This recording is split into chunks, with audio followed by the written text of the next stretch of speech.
Are you ready for the next lecture for our class? Today's topic, the presidency.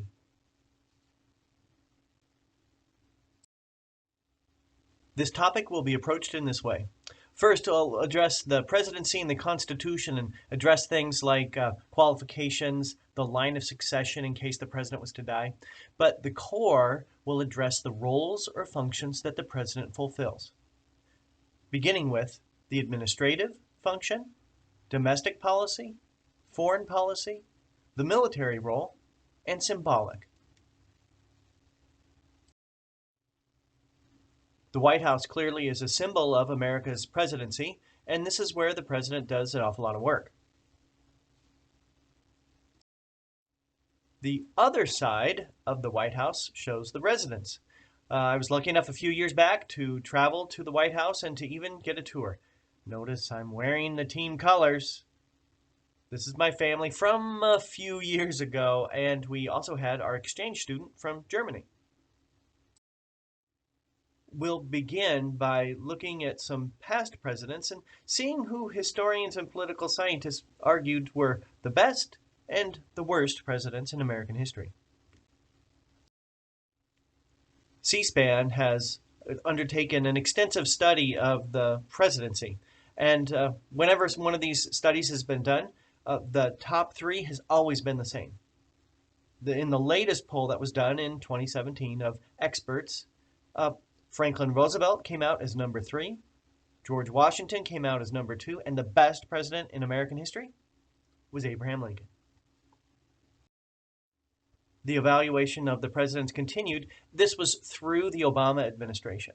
Now, many people would argue that Richard Nixon had a failed presidency, but he also had several successes, so he ranks number 28 on the list.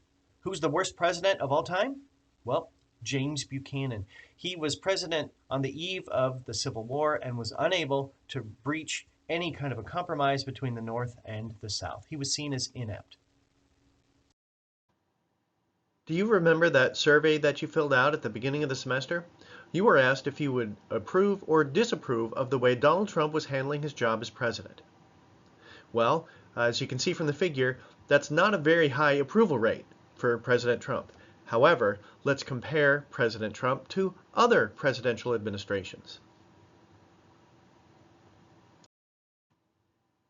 Well, I've been teaching at West Shore for quite a while, and I have data going back to the fall of 1998. And you can see that there are different presidential administrations here and the approval ratings that students at West Shore have given the different presidents. So we have Bill Clinton, George W. Bush, Barack Obama, the first Trump administration, Biden, and now the second Trump administration. As you can see, George W. Bush had a 79% approval rating, but then when he left office, it was at 13%. If we jump ahead, I mentioned in the previous slide that Trump's approval rating was only 26%. Well, look just below that. Joe Biden never had a very high approval rating by students at West Shore. And when he left office, it was only 7%. So students at West Shore haven't had a lot of, approval of different presidential administrations.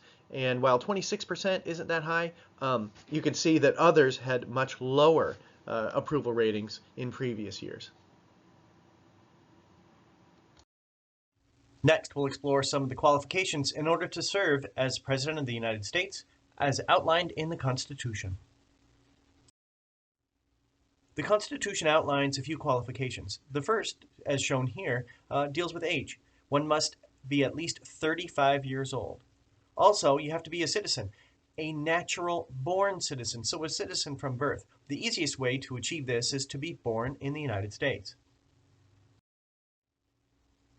There's also a residency requirement.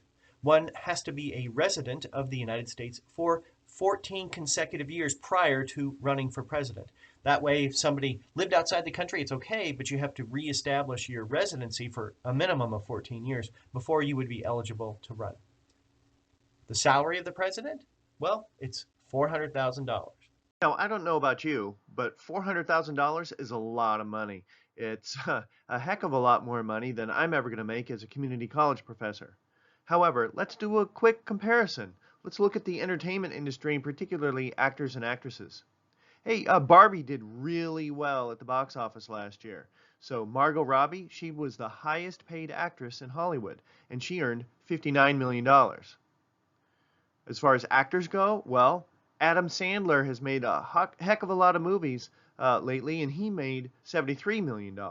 Now, just to let you know, a year ago, Taylor Swift, not an actress, but an entertainer, she made over $90 million. Well, athletes often sign contracts for big dollars. Cristiano Ronaldo, the soccer player, well, he earned $46 million in salary, but his endorsements added an additional $90 million. Well, how about business? Well, Steven Schwartzman is the CEO of the private equity firm Blackstone. His salary, $253 million. So, $400,000 is a heck of a lot of money. However, I think these figures help to show Americans value entertainment and things like that. $400,000 for the leader of the free world? Well, private business gets you a heck of a lot more money.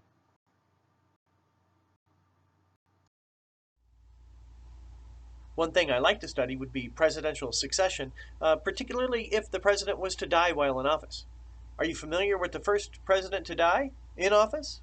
Well, he's shown here. His name was William Henry Harrison. Let me tell you a story about William Henry Harrison. He was a military hero who had defeated Native Americans at a battle called Tippecanoe. He was first elected to the White House in 1840.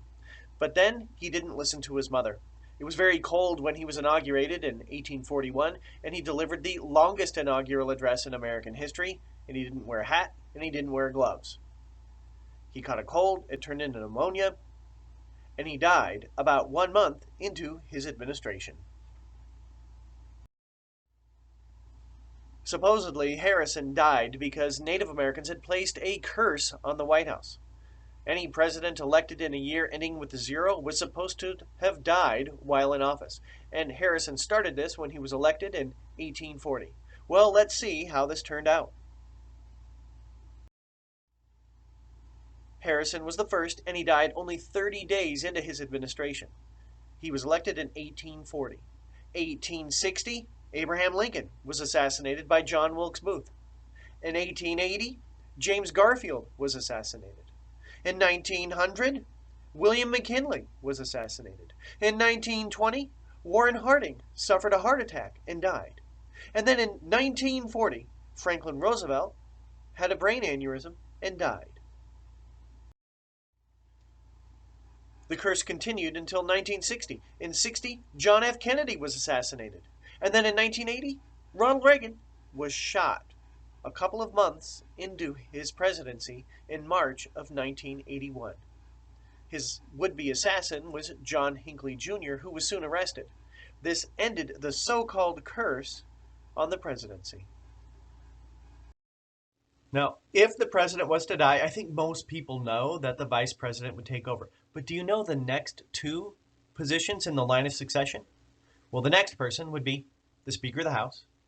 And after that, it would be the President pro tempore of the Senate, which is a position that most Americans have never even heard of. The line of succession continues much further, and it's set by federal law. You don't need to know these for a test, but they begin with the Secretary of State, then Treasury, Secretary of Defense, and Attorney General. The line of succession continues on to these additional cabinet-level positions. If something catastrophic was to happen, it might go all the way to the Secretary of Homeland Security.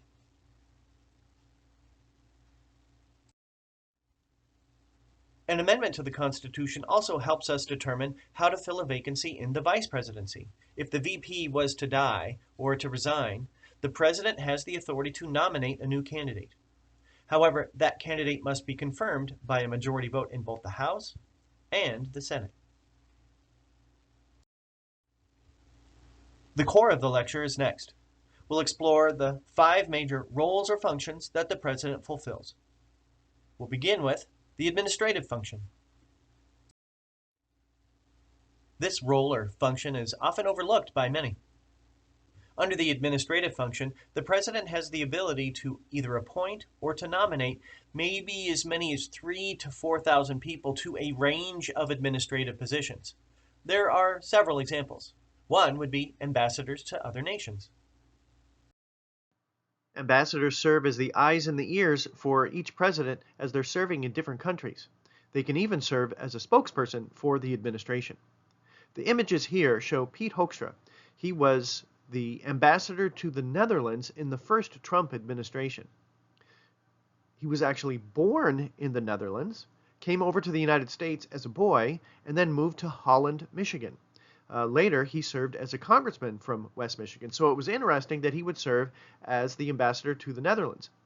Recently, he's been named the U.S. ambassador to Canada for the second Trump administration. So, go figure, he's had quite a career in public service. There are many other examples of people who work in the presidential administration. Maybe the most important group would be the so-called cabinet level officers. This is the most important set of advisors and policymakers for the president. They help the president enforce all laws. The image here shows Jennifer Granholm. During the Biden administration, she served as the Secretary of Energy. I mention her because she is the former two-term governor of Michigan. So here's another example of a figure from Michigan serving as a cabinet member in an administration. Congress passes laws, but the executive branch enforces them. Executive orders outline the steps necessary that the administration takes when it comes to enforcing those laws. They actually have the legal force or the authority of a law, and they can require agencies to enforce the laws in very specific manners. However, they cannot violate the law, and they cannot violate the Constitution. Here we see President Trump and President Obama, each of whom have issued several executive orders during their administrations. It's nothing new to issue an executive order. Here's one. When Abraham Lincoln issued the Emancipation Proclamation, that was an executive order. Executive orders have become controversial in the last several years, but there's one other caveat I'd like to mention. If one president issues an executive order, it's not binding for future administrations. I thought I would include this slide to show some statistics dealing with presidents and executive orders. No worries, you do not need to memorize these figures, but I thought that they would be interesting. So if you look at George Washington, he only issued 8 during his administration, and he averaged one a year. Jump ahead to Franklin Roosevelt. He issued over 3,000 executive orders, or over 300 per year. You can see from the Bush administration to Biden's, presidents continued to issue executive orders. Now, in the first 10 months or so of the Trump administration, we can see through the third week of October, he's issued 210. And it's a little bit misleading, but if he was to continue at that pace, it would be 280, which is a pretty high pace. But that might be a little bit misleading, given that presidents often in the first year of office, they issue more than usually the last 3 years in office. So we'll see if that continues for the Trump administration. I will place a hyperlink on Canvas to a clip that Saturday Night Live did in 2014 after President Obama issued an executive order dealing with immigration. It's actually pretty funny. So you may or may not want to watch this after the lecture is over with. The next roller function deals with domestic policy. One way the president shapes domestic policy is through the budget. The president is actually required to submit to Congress a proposed budget each year. Now, the president can propose a budget, but unless Congress passes it, it's not binding. What's important about this, though, is that it outlines the goals that the president has and the top priorities. So you could see an example here of President Trump's 2020 budget. The areas in blue show areas where he wants to increase funding. The areas in yellow show regions where he wants to cut funding.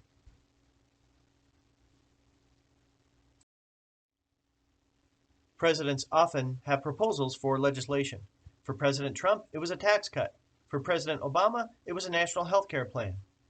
But the president cannot go to Congress and introduce the legislation. Someone in Congress has to sponsor it.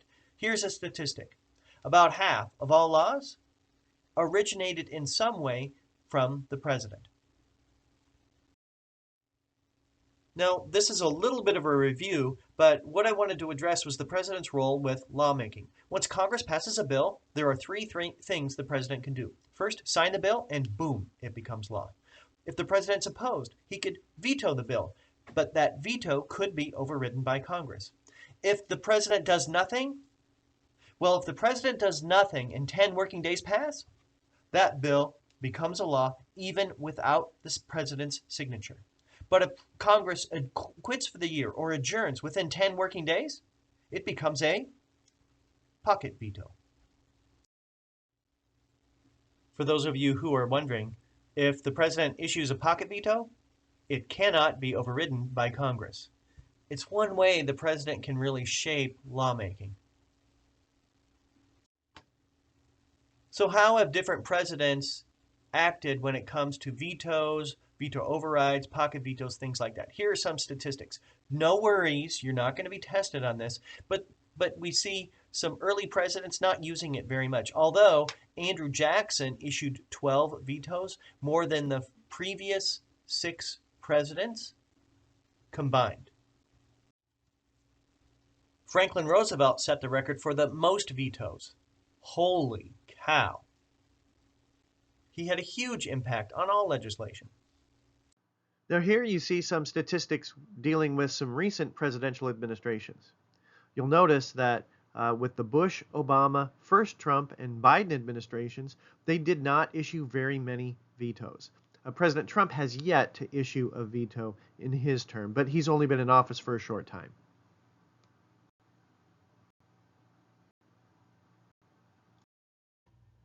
Now, I wasn't exactly sure where to put this, but I thought I would address some things that have come up in recent events. So, according to the Constitution, Congress controls spending, and every year Congress passes a budget, and they authorize spending on a number of programs.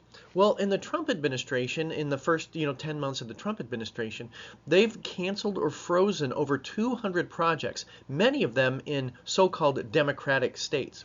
Now, the Trump administration has justified this by saying, hey, these do not fit into the president's priorities, and he was elected by the American people in 2024. Therefore, he can cut those. But critics have charged, well, Congress is supposed to control spending, and the president shouldn't be cutting funding to any of those programs without legislative approval or approval by Congress. And it seems as if, at least critics charge, that the president is doing this to punish states that did not vote for him in 2024. The question is, does the president have the authority to do this? Well, I have a feeling that our courts will address this, maybe even sometime during this semester.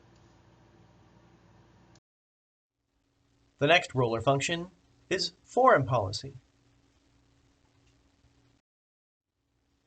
Probably the area where presidents have the most leeway or power would deal with American foreign policy. Let's start with a concept. Presidents provide the overall vision for American foreign policy.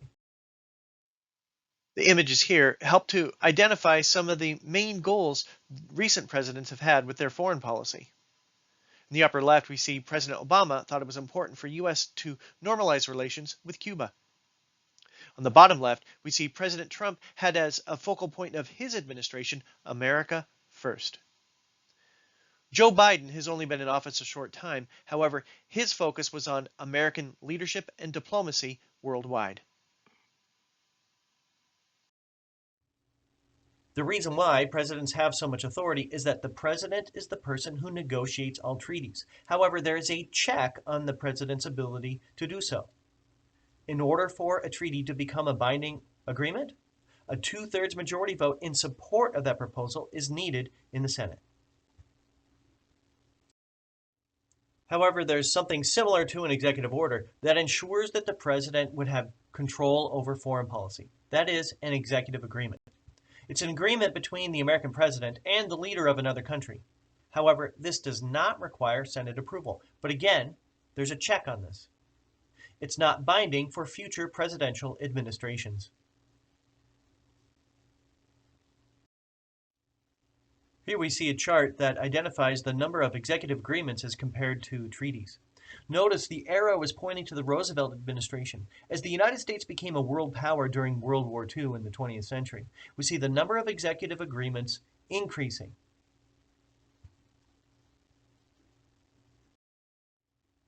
Another important role that the president fulfills would be as the military leader of the country. Article 2 of the Constitution outlines the powers of the president, and it declares that the president is, quote, Commander-in-Chief of the Army and Navy of the United States and the militia of the several states. President is Commander-in-Chief of the Armed Forces. Because the president serves as Commander-in-Chief of the Armed Forces, many have argued that a president should have a military background. Can you identify these military leaders who've been president? We've got George Washington, Andrew Jackson, Dwight Eisenhower, and George H.W. Bush. While the president is Commander-in-Chief of the Armed Forces, there is a check on the president's ability to wage war. Only Congress has the authority to declare war. In the past, there's been conflict between presidents who've wanted to go to war and Congress who has not declared war. And so in the 1970s, the War Powers Act was passed in order to try to address and outline times when the president could send troops into combat. There are three. First, if Congress declares war. Also, if there's a crisis, the president may act alone for a limited amount of time. And then Congress might specifically give the president the authority to send troops into combat given a particular situation. Now, there's no need to copy down this whole slide, but one time recently, when Congress did give the president the authority to send troops into combat, yet they didn't declare war, was in the aftermath of the attacks on the World Trade Center and Pentagon in September of 2001. This is the joint resolution authorizing President Bush to send troops into combat. It passed overwhelmingly in the Senate and the House.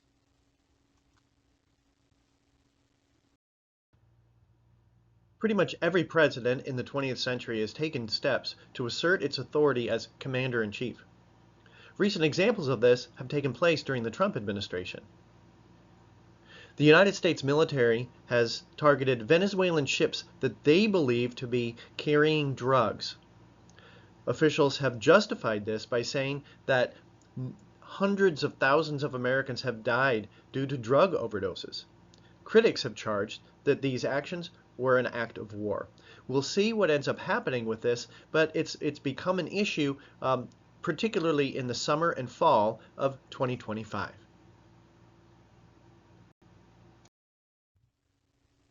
The last role or function to be discussed would be the symbolic role the president plays as the leader of the country. The president is our top political leader, but the president also serves as a head of state. In many ways, this is kind of similar to a symbolic monarch. Like in Great Britain, the Queen doesn't have much power. However, she is the symbolic leader of her country. As the symbolic leader of the country, the president might host a state dinner, as you see here with President Obama. Or on the right, we see President Bush throwing out the first pitch to start the World Series. These really don't have much power associated with them, but they show that the president is the symbolic leader of our nation. President Trump has used new technologies to expand the symbolic role of the president. Here we see the president congratulating the country on the 4th of July holiday. He also is congratulating the winners of the World Series and also has a Thanksgiving Day message to the nation.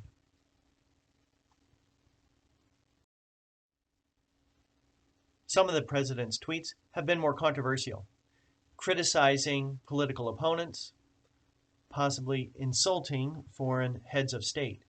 These have prompted other Republicans even to argue, and this is a quote from Bob Corker, that the White House is an adult daycare.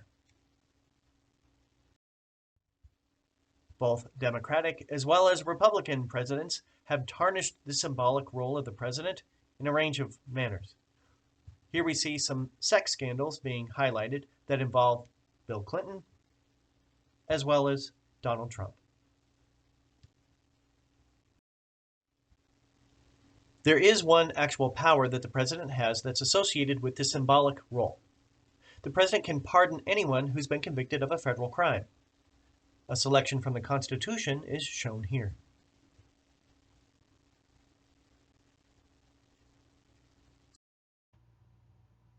There are very few limits on the president's ability to issue pardons to different individuals. On the left, we see an image from the Department of Justice. They have a website that outlines the process if a person wants to apply for a pardon, and usually that's how it happens. With my own research, I was able to study a pardon that was issued to someone in 1914, and I was able to get all of the paperwork for it, and this was a 189-page file associated with someone in Kentucky who was pardoned by President Woodrow Wilson. And I actually thought it was kind of cool to see the signature of President Wilson, and you can see that on the right-hand side of that document. Presidents in the past and current presidents have issued pardons at times that were controversial. Bill Clinton issued a pardon for his own brother when he was in the White House. On the left, we see some images associated with some recent pardons. George Santos was a member of Congress, but expelled from Congress because of his activities, and eventually he was convicted of wire fraud and identity theft, both of which were felons. On the bottom, we see President Trump after he issued a blanket pardon to the people who were involved with the insurrection that took place in January of 2021.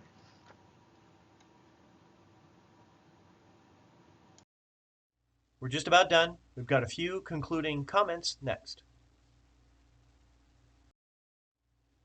This presentation has addressed a few areas.